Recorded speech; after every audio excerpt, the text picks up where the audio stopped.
Welcome to the 5 o'clock show. It's time for Common Sense.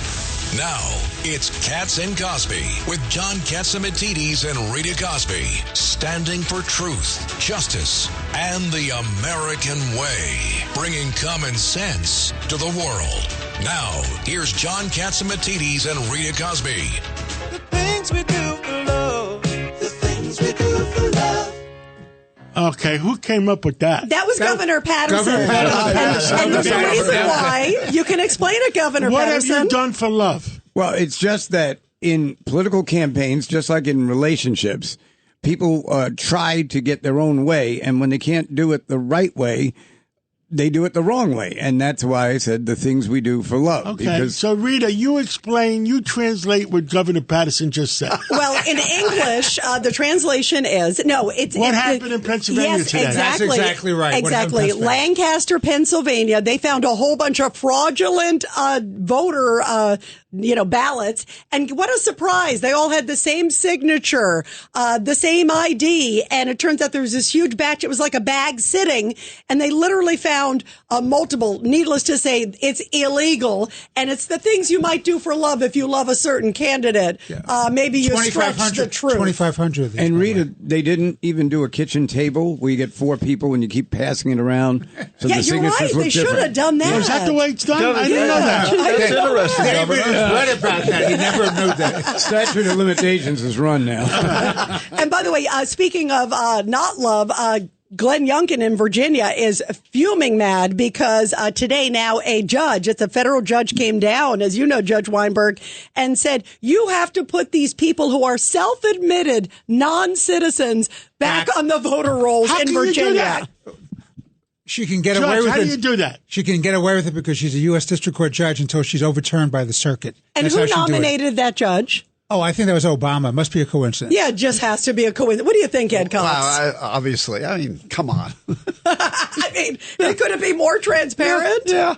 That's in other words, amazing. a federal judge refuses to obey the Constitution that only citizens vote. Right. And these people admitted they're not citizens. And they'll be able to vote. The federal judge that's sworn to obey the Constitution says, no, you have to let them vote. Yeah, isn't that amazing? And why is that? Because there was a technical reason on some federal statute. But what this judge should have learned in law school was that the Constitution of the United States supersedes a legislative enactment. End of discussion. She should be reversed. By the way, I'll do one better, Judge, because not only you're talking about this 90-day window, you're not supposed to contest it within a 90-day window. Guess what? When it was a Democratic governor, they didn't contest it. No problem there, right? And now there's a Republican governor there, and the laws, by the way, were always endorsed and enforced by both Democrat and Republican governors. It's been in place for years. Rita, when we interviewed President Trump the other day, I brought up, how do we reinstate the rule of law, the respect for law? How do we do that? Ed Cox, you're a lawyer. The Constitution's where it all starts, the respect for the Constitution. And unfortunately, some of the judges aren't even respecting the Constitution. And the other thing is, this close to a major election, to have that kind of thing happen, the judge will probably not be overturned until after the election. It just leaves a stain on the whole process. And right now, I think the most important thing in this country, even more than who wins the election, is that the election is conducted fairly. And Virginia is a swing state. Virginia is a swing state. And the rule was, and Judge, you tell me, Ed Cox, or Governor, the rule was that the FBI doesn't prosecute within 90 days of an election. It's either before or after, right? That's it. That's the informal rule at the Department of Justice. I'm going to make another statement. So you can break the law and be protected by the window. For the millions of people listening, I'm going to make another statement. People that create voter fraud, if they get caught, it has to be mandatory jail sentence. You know why? Because if you give them a $10,000 fine, some rich guy is going to pay for them. No, it's a great point. Put the fear of God in them. I agree. With all the foreign money that's coming into the campaigns. Some foreign government is going to pay for them. It would just be the cost of doing business. By the way, and later on in the show, you guys, we have John Solomon, who's going to talk about the big discovery in Pennsylvania. We also have Miranda Devine. We have Larry Kudlow today. We have General Anthony Tata talking about some big moves by Russia, and also Congresswoman Beth Van Dyne, because Kamala Harris is in Texas with Beyonce, and Donald Trump is there with the victims of migrant crimes. I'd say it's a little different, Ed Cox. It is a little bit different, absolutely. Speaking of different, did you see what happened, you guys, with the Washington Post and the LA Times? No endorsement. Yeah, what do you make of that, Judge? I don't know. Weinberg? John Chach's media person is going to call in later. He's going to try to call in. And talk about that. Two national papers not coming up with an endorsement, which typically also lean, John, clearly to the left. If you look at their writings, it's interesting. This means ownership is gaining control of the editorial page. Or sanity is gaining control. I could look at it that way, Judge. And breaking news. The news. Go ahead. Phil Lesh from the Grateful Dead from our period of time just passed away at the age of 84. Wow, 84. I'm surprised. Grateful Dead. I was going to say he's definitely dead. Yeah, well, I was going to say not too grateful. Well, and probably after who knows what they were doing during all those concerts. The fact he's at 84, that's amazing. Right. That was a wild time in the world. Most of them die half the age. Mandatory jail sentence. We passed a word around. Mandatory jail sentence for voter fraud. Absolutely. And by the way, also, we brought up Miranda Devine, who's going to talk later on. She is going to talk about this rhetoric that we talked with President news Trump. On Act Blue. Maybe yes. Miranda will talk to us about. And also some of the rhetoric that we talked with President Trump about yesterday. All this rhetoric being thrown against him. What is that website again? When all our listeners. Check mydonation.org or .com to see if your donation is legitimate. .org or checkmydonation.com. Speaker Mike Johnson tweeted it out the other day. And if you think, go and check what donations you made and make sure that you're the one that made it. And that's what they're auditing.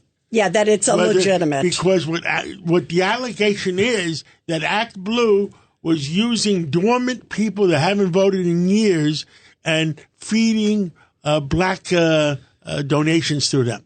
Yeah, which completely illegal and improper. Even worse, they've been feeding under $200, which doesn't have to be reported at all, money from abroad. Over and over again. Over and over again. Okay. Well, but in fairness, Act Blue is going to take the position that they weren't part of it. They were just a conduit. Yeah, they were not aware, right? That's That's what they're going to claim, right? You guys, so let's bring in a legal expert here, John Yoo, of course, great constitutional expert. Professor Yoo, we love having you here on the show. We're talking about, first off, these non-citizens voting and sort of how it's happening, whether it's through this money funneling from foreign governments potentially, or also this case in Virginia where today, just a few hours ago, Glenn Youngkin, this is amazing, being forced to keep self-professed non-citizens on the voter rolls. That's what's astounding, Professor Yoo. Hey, guys, great to be back with you. And I got to say, if you wanted to make people question the fairness and integrity of the Justice Department, here's another example. I hate to say it as someone who worked there, but under federal law, you can't allow non-citizens to vote.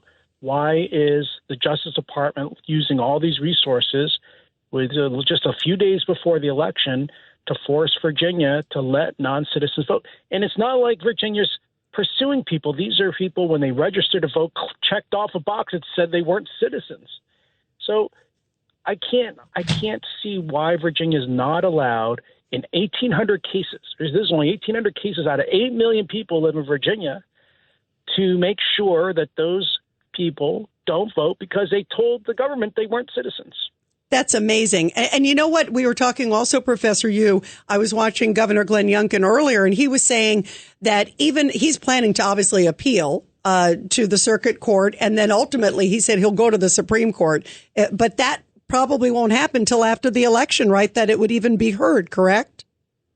Right, that's right. He won't. He couldn't get to the Supreme Court before the election. He might be able to get to the Circuit Court. This one is called the Fourth Circuit that sits over there. He can go there on an emergency basis. And look, he's the governor. His obligation is to make sure that no non-citizens vote. And he's got a tough decision to make because this judge has said, no, you must let non-citizens vote. And that forces a governor to actually break the law. And so he has to go and try to get this higher court to reverse this judge. John, it's Richard Weinberg. How does a judge make that ruling? I mean, how could she possibly make that ruling? I just don't understand it. So there is this other federal law that says within 90 days of an election, you can't engage in some kind of systematic purge of the rolls. But that law is talking about going through and kicking out thousands and thousands, tens of thousands of people.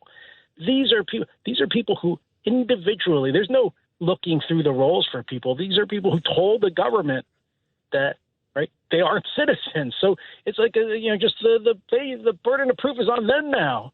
Generally, the governor's not saying, let's go demand everybody show us their passport and birth certificate, who the millions of people who voted Virginia.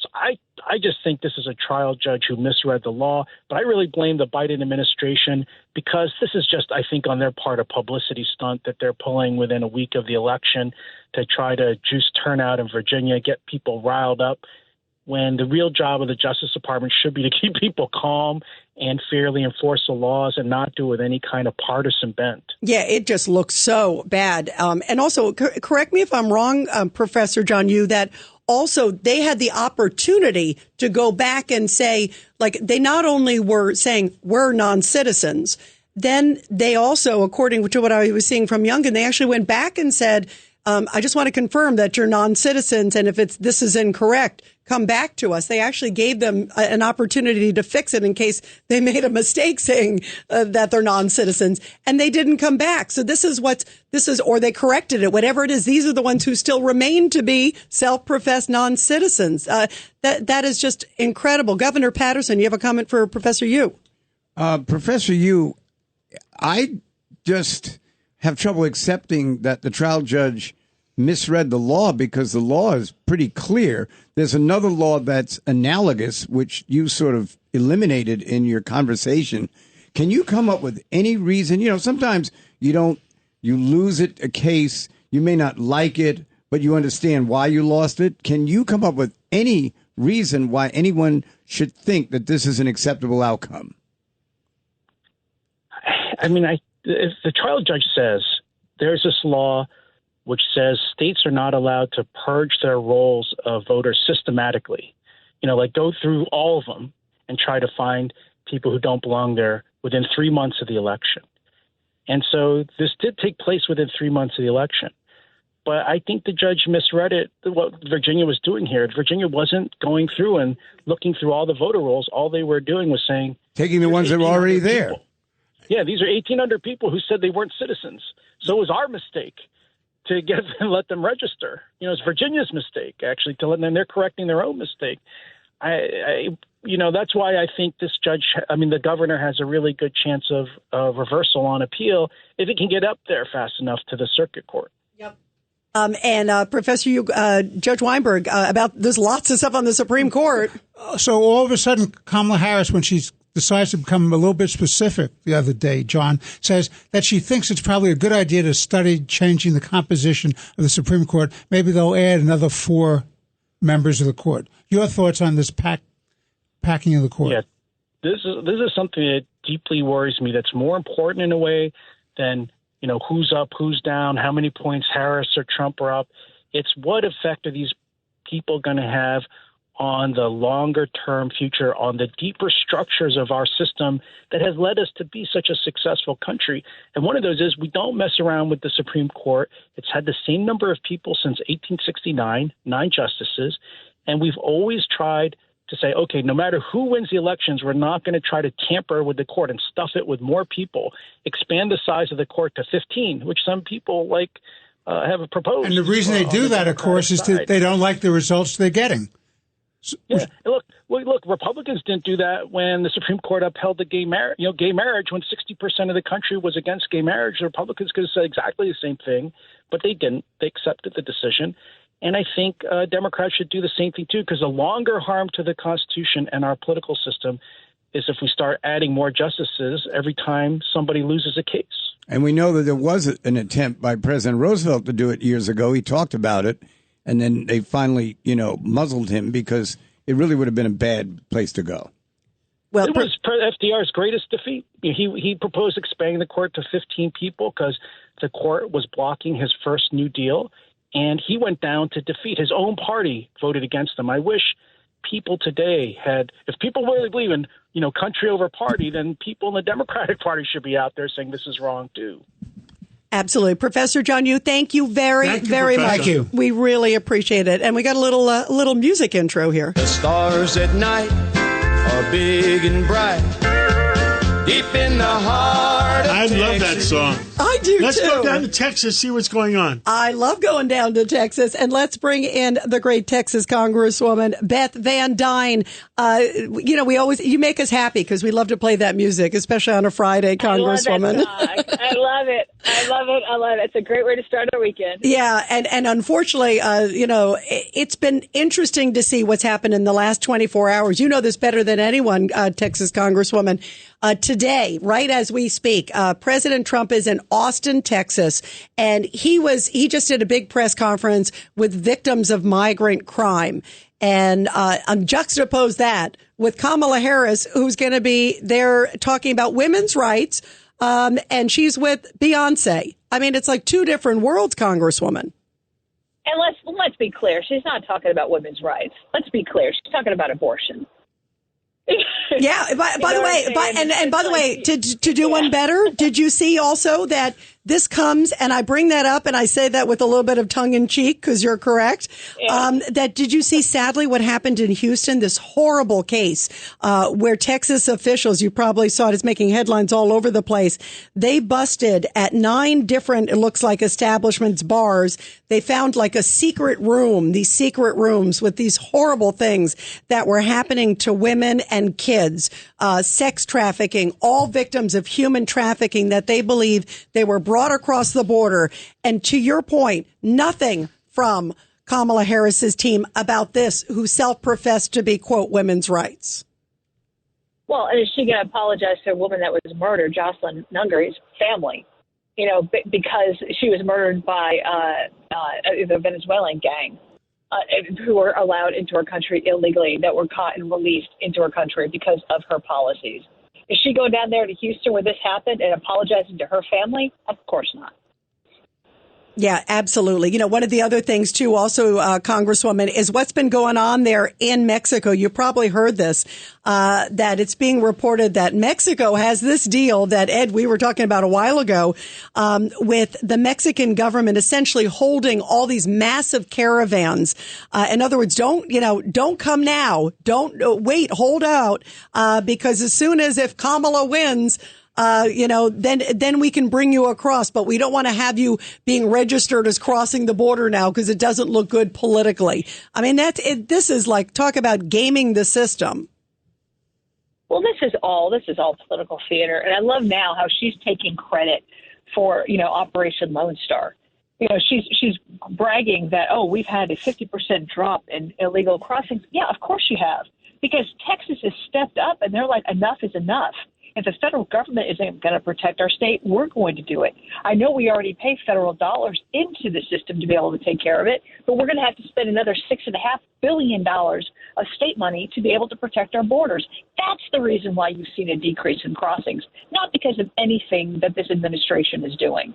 Yeah, so and credit where credit is due. And she even said the other day during the debate, Ed Cox, she was even saying, we need more border patrol officials, but to process. She's not saying to block, Ed Cox. But the bigger picture here is that this is election interference by a foreign government. And the Secretary of State went down there in December when it's clear the big caravans were a problem and did a deal with the president of Mexico. Hold up the caravans so they don't attract the media attention that they did. And the president of Mexico did it and got something for it from Biden administration. And by the way, the other thing we also talked about on the show was the flying them in. That was the one thing that President Trump was talking about. He was on our show yesterday, Congresswoman, and he talked about how they're they're trying to get around it by that way too. They're going around it, so it's more, you don't see it the same way. But now it's clear their caravans are just being held up. Your thoughts, Congresswoman? Well, they're paying all these NGOs now too. They're giving them billions and billions of dollars. One of them was even run by Michelle Obama's former staffer.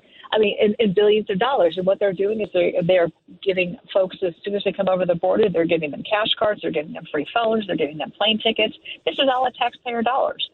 15 to 20 million people have entered our country illegally.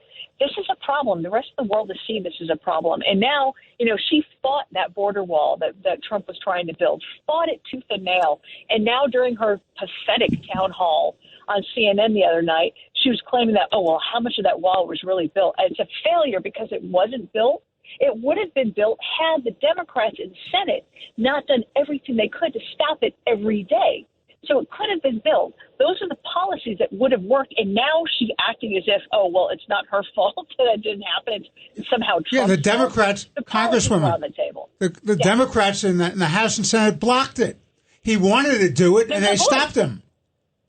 That's what I'm saying. The Democrats fought that tooth and nail every single day. That's why that wall was not completed. But he got a great start on it. He fought them, and he was able to be successful in getting a great start on it. Had he been successful and gotten his second term 4 years ago, that would have been built, and we would not have seen the mass chaos, the crime, and the number of deaths by fentanyl, deaths by rapes, murders of people who are in our country illegally. Those would not have happened. Those were preventable. Those are tragedies that never had to happen, if not for the Biden-Harris policies on our border.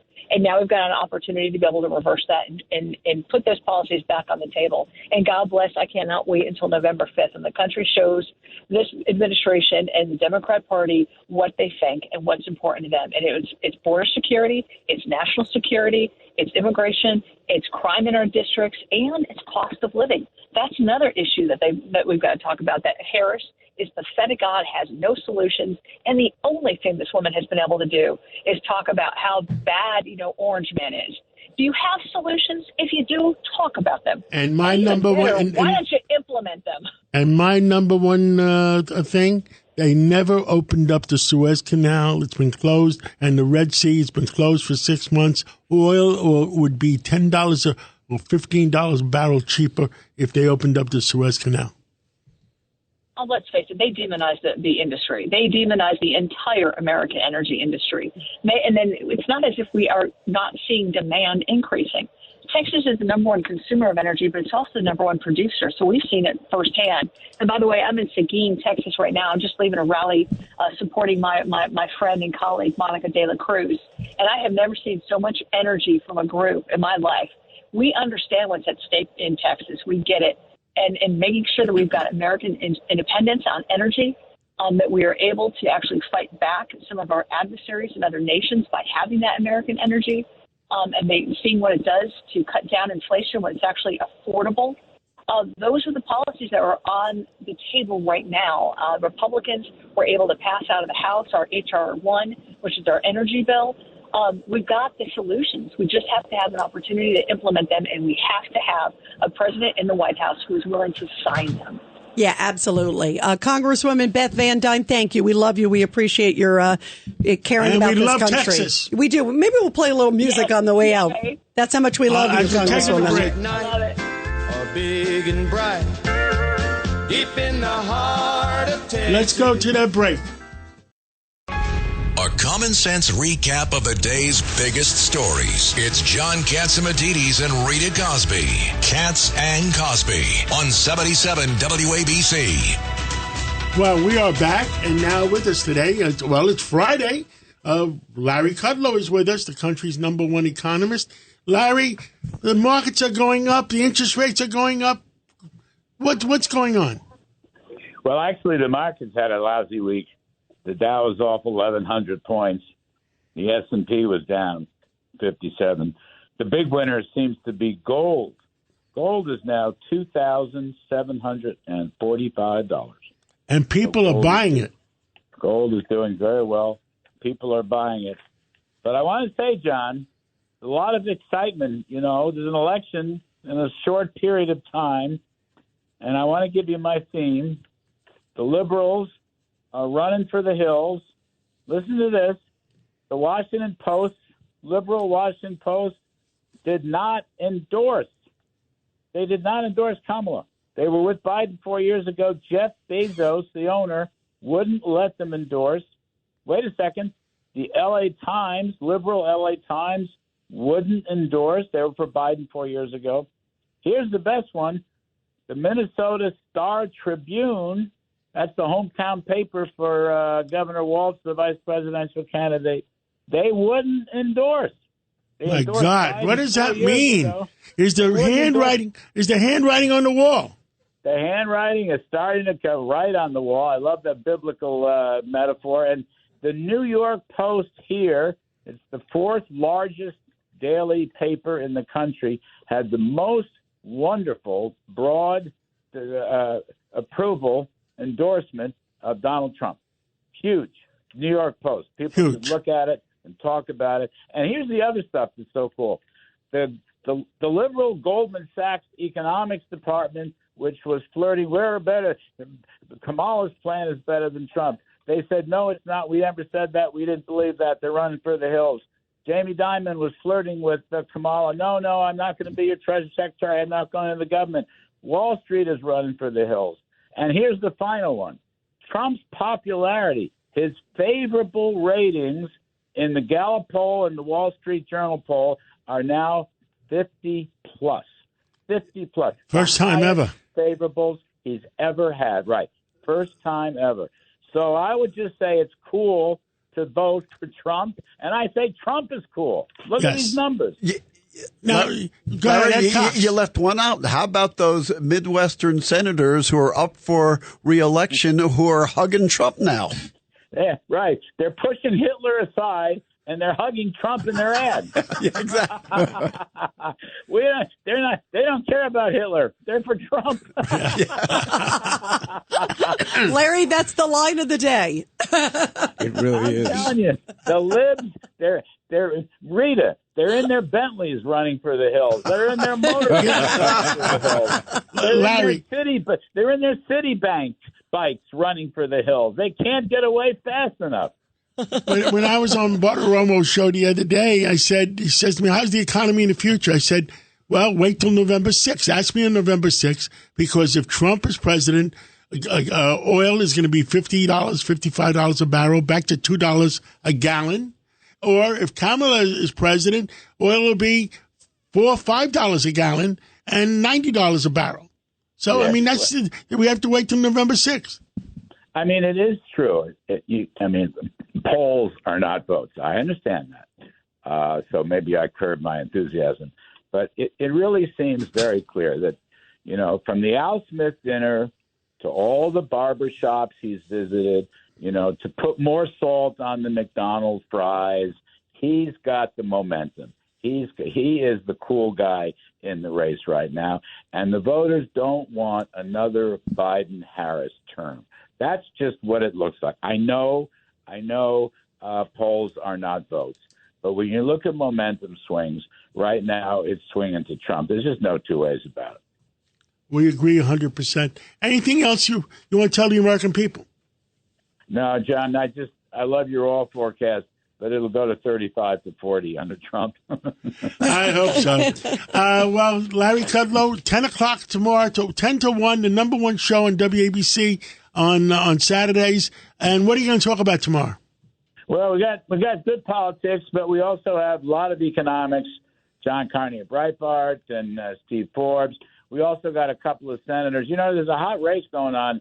Republicans are going to take the Senate. It's a very hot race for the new Republican leader. Rick Scott's going to come on. Senator Kevin Cramer's going to come on. So we're loaded up. It's going to be a great 3 hours. Rick Scott is one good guy. Thank you, Larry, and to the moon. All right. Thanks, John. Appreciate it, everybody. And Rita, let's go to the hot news. Sponsored by Goya. News of the day. Sponsored by Goya. Here's Rita Cosby. And indeed, we love Goya, don't we, John? I love Goya's those beans. They're the best. They are the best. And we love Bob Unanue, of course, who is the head of Goya. And here are the big headlines, John. The presidential campaign is down to the final stretch. Vice President Kamala Harris and former President Trump are both in Texas today. We were talking about it with Congresswoman Beth Van Dyne. Trump spoke in Austin while Harris is doing a campaign event in Houston with Native woman there, Beyonce, the big singer. And on the legal front, the Menendez brothers case will be refiled by the Los Angeles County District Attorney. DA George Gascon announced that he will recommend the resentencing of Lyle and Eric Menendez. They shot their parents to death at their Beverly Hills mansion in 1989. And those are the big headlines. And coming up, we're going to be talking to General Anthony Tata. Some very concerning movements by North Korea and Russia that we should all be worried about. Are we on the eve of destruction? You're commuting home with Katz and Cosby. Now, here's John Catsimatidis and Rita Cosby on 77 WABC. Breaking news, WABC. And joining us now here on Katz and Cosby with some big breaking news is John Solomon of Just the News. John, talk about some big stuff on the voter rolls. Oh, what an extraordinary day. We Americans are very concerned about the integrity of their system, and they got two fresh blows today, starting just a few hours ago in Pennsylvania. Lancaster County, home of the Amish community in Pennsylvania, one of the most courted counties in that battleground state in the final weeks of the election. Prosecutors in Lancaster County announcing just a couple of hours ago that they busted a fraudulent voter registration scheme, a large-scale one that was operating at shopping malls and other locations, fake names, fake IDs, fake signatures being used to submit voter registrations and get people on the rolls who weren't either real people or using the identity of real people who didn't authorize doing it. This is a very serious matter. The prosecutor says they've now found it in two other counties in Pennsylvania as well. The State Department of Pennsylvania, which is the election agency for the state, says they're on top of this and watching it. They praise Lancaster County for quickly discovering this. 60% of the ballots that they found in a batch of 2,500 registration applications that were processed on money turned out to be fraudulent. 60% of those that were turned in on a single day turned out to be fraudulent, according to Heather Adams, the chief prosecutor in that county. Now, this sounds familiar. About a year ago, I was on your show telling you that Just the News had confirmed with Michigan State Police and Michigan authorities that they had found a similar fraudulent voter registration scheme in Muskegon, Michigan, back in 2020. They had dead red evidence that fake voter registrations were being submitted in large numbers in that battleground state of Michigan. The state police referred it to the FBI. Nothing ever happened after it went to the FBI. It went to the FBI and apparently died there. Now a brand new operation, almost identical in how it's being described to us today in Pennsylvania to what we uncovered in Michigan. These are the sort of things that get people uptight about the future integrity of our election. And if that isn't enough to scare you, an hour before Pennsylvania made its announcement, a federal judge in Virginia, another state that's suddenly become a battleground, Virginia suddenly in play for Republicans, a federal judge ordered Virginia to put 1,500 non-citizens, people who admit they have no right to vote, ordered them to put those non-citizens back on their voter rolls for the November election. Governor Glenn Youngkin just besides himself, infuriated by this federal judge's order. Two things, a few hours apart in two key states, that have people questioning. John, it could be much worse than that. Speaker Mike Johnson met with some friends of mine, and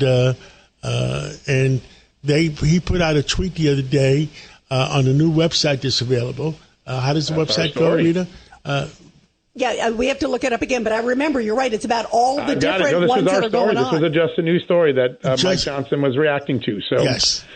And so far, almost 7,500 people have gone into the site and claimed their name has been used fraudulently. And John, what was that website, too, to John's point?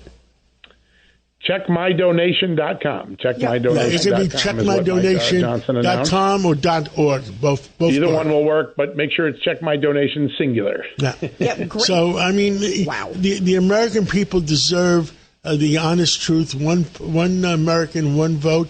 No migrants because they're not allowed to vote. And the American people have to get confidence that their vote counts. That's right. Yeah, And it won't be canceled by some form of fraud. You know, this story that you told us just about this Pennsylvania, describe exactly how it happened, because one of the things I was reading, and this is amazing, it looks like it's the same signature, right? Isn't that like, oh, yes. Yeah, explain why they think they are fraudulent, because it looks pretty blatant. It is pretty blatant. They have, first off, they have fake names and fake IDs that have been submitted. So that's always a key. Anyone who ever tried to snuck in a bar with a fake ID knows what happens when you get caught doing that. So they were using fake IDs.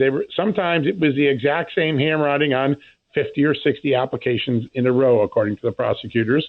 In other cases, there was social security numbers and addresses that didn't match the person that they knew to live in the county, and they would go to that person and say, "Did you sign this ballot application?" And they're like, "Nope, that's my name and that's my address, but I didn't sign it. I didn't authorize it." So the detectives have done very quick work since they discovered this batch of ballots just on money. Then 5 days they've cracked this case. But fake names, fake IDs, fake signatures, in some cases the same handwriting on 30, 40, 50, 60 ballots at a time. I'm telling you, millions of listeners that are listening to this, the fact is some people have to have mandatory jail sentences. Otherwise, some rich guy will pay the fine. Yeah, you're exactly right. If there's no deterrent, this will continue. Yeah, you know, the other thing that's interesting, and you did a story on this in Just the News, most Americans get it, why it's important, right? Overwhelmingly, Americans are saying, we want ID. But it seems like the Democratic Party, clearly what we've seen of late, or at least the Biden DOJ and some of the judges, don't seem to want to enforce it. Your thoughts, John? Yeah, listen, there's very few things in America that we agree at the 70 to 85% level, but there have been 6 polls in the last year about voter ID and keeping non-citizens off the voter rolls. It tests in that 70 to 85% range, so it's a rare moment of unanimity in a very divided nation. And yet, despite that, you're seeing courts and liberals and Democrats in some cities even trying to push non-citizen voting. In the District of Columbia, just think about this. The Russian ambassador, if he lives in the city for just 30 days, can vote in the local elections now in Washington, D.C., because they've authorized non-citizen voting in our nation's capital. This is something that just infuriates people. If Republicans get control in 2025, which is what they're pushing for, they say they will get the law that they tried to pass this year but couldn't get through the Senate. They will get that done. It will be clear you can't be on a voter roll anywhere if you're a non-citizen. Wow, that is amazing. John Solomon, thank you so much. That's a great example, what you just said about the Russian ambassador could technically vote, who's in D.C., and any Iranian official, too. That is just incredible. Just John Solomon. It's crazy. It is. Thank you, as always, John. Thank Have you a so great much, weekend. John. Good to be with you guys.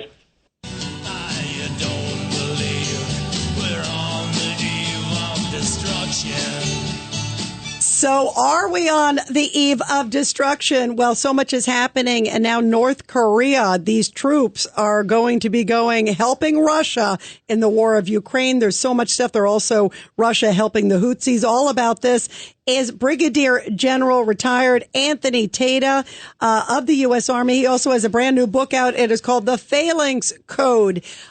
General Tata, it's so great to have you here on Katz and Cosby. Are we on the eve of destruction? It seems like things are really escalating. Hey, Rita, great to be with you guys. I'll tell you what, it is escalating, and the incompetence of the Harris, Biden, Blinken, Austin regime has driven our enemies together in a big way. When I was the Undersecretary of Defense for Policy, I managed the National Defense Strategy, and it listed 4 adversaries: China, Russia, North Korea, Iran. And those adversaries were to be dealt with using maximum pressure, leveraging all elements of national power: economic, information messaging, diplomatic, military. And right now what you have is a feckless and weak administration leveraging no power against any of them. And they seem more concerned with maximum pressure on Israel than on Iran or North Korea or Russia or China, for that matter. And so when our adversaries come together this way, right under our nose, in a way that is very clear to the world, it's a finger in the eye of the United States. And frankly, we're seeing now North Korea sending troops to Russia to train there, to go to Ukraine, and then potentially other operations on the Arabian Peninsula. So it's a big deal, and they're doing it very publicly, and they're sending a message. Yeah, what should our response be, General Tata, too, as we're hearing all of this? Because it's, there are reports that these Ukrainian troops for Russia in Ukraine will be there in a matter of days. What should a real U.S. leader be doing or saying? Well, you kind of got to unpack it. You got to unwind it and say we should have never gotten there in the first place. But now that we're there, should we get a new administration in, and should we have new, hopefully, State Department and defense officials, the things we should be doing is talking to North Korea, talking to China, talking to Russia, and putting maximum pressure on Iran and saying, hey, look, if you keep doing this, we're going to do X, Y, and Z, and we can impact your economy. We can do other things to you that make life very difficult for you. What Putin is trying to do is change the math of the Ukrainian situation. And frankly, the Ukraine has a finite number of troops, and Russia seems to have an endless supply of troops. And so it's a war of exhaustion, and attrition. And eventually what you get is it's a math problem. If Russia allied with China and North Korea and Iran, all of whom are helping Russia in Ukraine, continue to pour people in there, it's going to come to this tipping point, this decision point about whether or not NATO gets involved to change the calculus, change the math. I do not advocate that. I think that we should have a diplomatic solution in Ukraine with Russia. Nobody cared. Nobody got all up in arms and claimed that Obama was a Putin stooge when he didn't do anything about Putin taking Crimea and part of the Donbass. Yeah, great back point. In 2014, right? And so nobody was saying, the world's going to end or NATO's going to be steamrolled by the Russian horde and the Russian machine. It was just accepted as part of a diplomatic process called the Normandy format that brought Russia, Ukraine, France, and Germany together in 2014. And, there's been no diplomacy here. So how you circumvent all this is you reach a deal, you tell Zelensky to shut up and color, and you partition off whatever needs to be partitioned off. And these territorial disputes go back centuries, if not millennia. And so who's to say where the right boundary is? Sure, it's a violation of international norms to cross and attack another state boundary. That's happened. We have to deal with it, and we got to find a path forward instead of Zelensky's rather immature. Not only do I want all of Ukraine back, but I want Crimea back as well.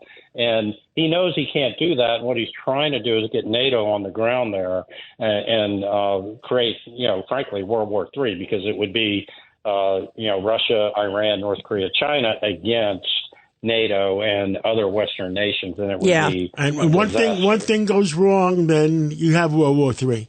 Yeah, what a mess. What a mess. Well, General Anthony Tata, thank you very much. Again, the new book is The Phalanx Code. Thank you, General. Great to have you here. Thank you. All right, team. Thank you very much. Thank you very much. And we've been talking about some of the rhetoric coming from Democrats against Trump. Really stunning. And also foreign money going into some of the voting potentially. You got dark money going in. We have Miranda Devine coming up, and she may have some additional information. It's a common sense recap of the big stories. It's Katz and Cosby on 77 WABC. And we are back here on Katz and Cosby. And joining us now is the great investigative journalist there with the New York Post, Miranda Devine. Miranda, let's first get to some of this foreign money, some of these reports. You did a great blockbuster story recently, and I wanted to follow up with you. Have you heard any more about some of these questionable donations going through Act Blue and some other groups, but going through and being fake donations coming from foreign countries potentially. That's illegal, obviously. Yeah, absolutely. And this probe by the House Republicans into Act Blue, which is the Democratic Party's fundraising platform, which has given millions of dollars to Kamala Harris, that probe is now investigating whether Iran, Russia, Venezuela, and China have funneled money into the Democratic Party campaigns this year for this election, including to Kamala Harris. Wow. So what are we learning? Where does it stand? Because I know a lot of attorneys general were looking into it. Yeah, that's right. So there have been various attempts to get the different states that have got Republican attorneys general who are like Missouri, who are actually willing to do the hard yards. They've been handed a whole swathe of information relating to their state so that they can then investigate and try and track down donors in their state that have had their identities stolen unwittingly. Already there's one unwitting donor, and I can't remember what state he's from, but he's actually found that there were hundreds of these small donations made in his name via Act Blue to a whole lot of Democratic causes, left-wing causes that he would never have agreed to because he's a Republican. So that case is going to court. To actually get any outcome from it, you need to find the victims, have them identify themselves, and then go to court individually. But it's enough of a fright, I think, for Act Blue to actually crimp its style before the election. And then I don't think there's time before the election to really get to the bottom of this, but certainly there should be a lot of scrutiny on Act Blue because it seems from just this preliminary investigation that what they're doing is extremely suspect. And nobody really believes that the Democrats raised $1 billion in the first 30 days of Kamala Harris. I mean, a lot of what my fear is, and it's got to be proven that a lot of foreign money is being fed through the system. That's right. And, it's completely against the law.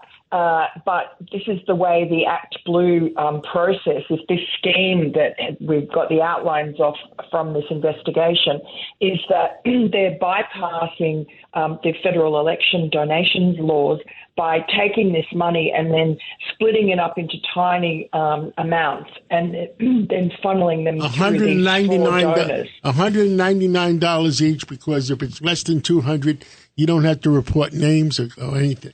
And like over and over again, John, too. It's sort of it's like a computer going. Yeah. I mean, that's amazing. Yeah.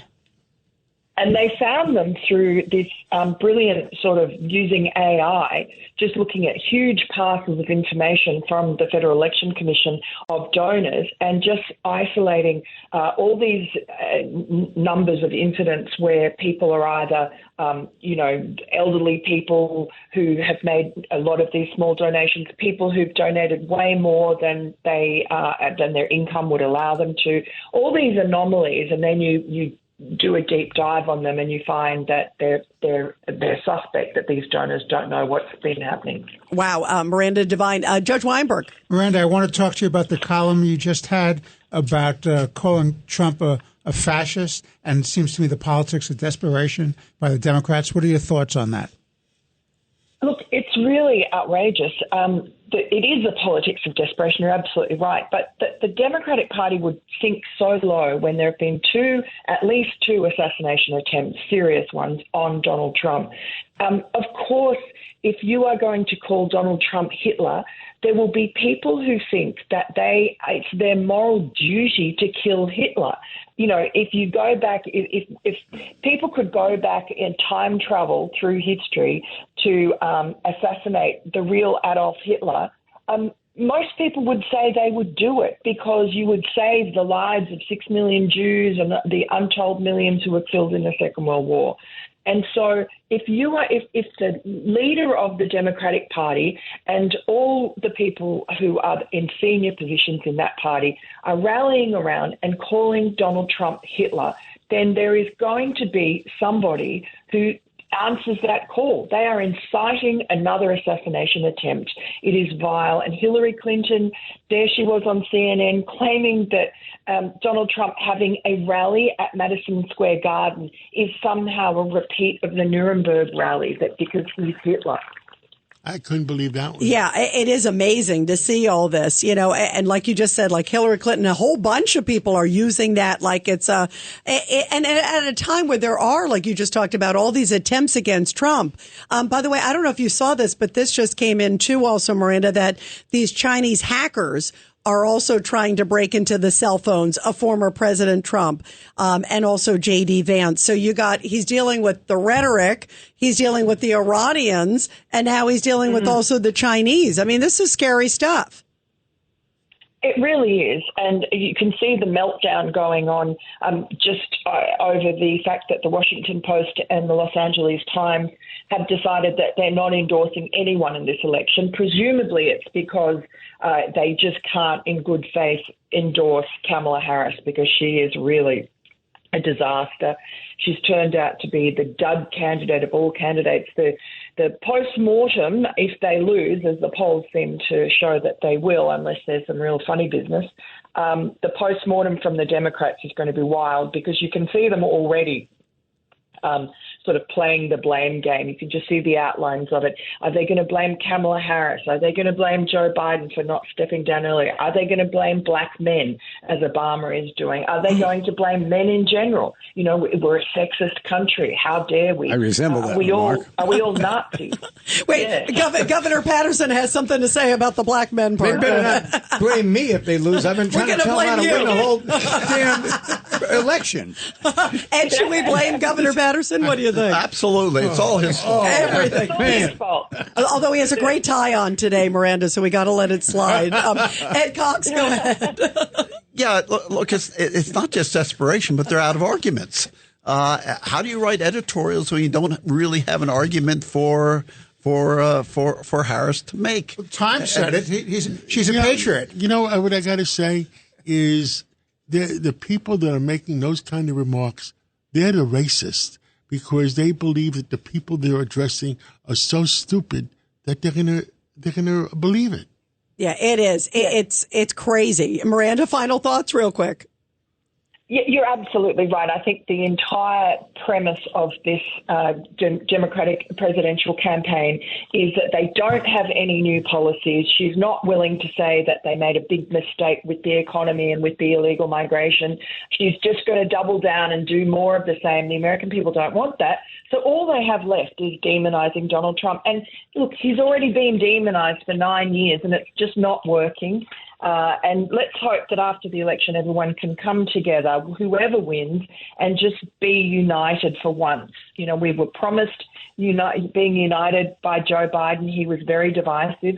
Let's hope that the next president is actually united because Americans should not be pitted against each other. It's not the American way. Absolutely. Miranda, thank you. You're terrific. We love having you. Thank you, Miranda. Have a great weekend, Miranda.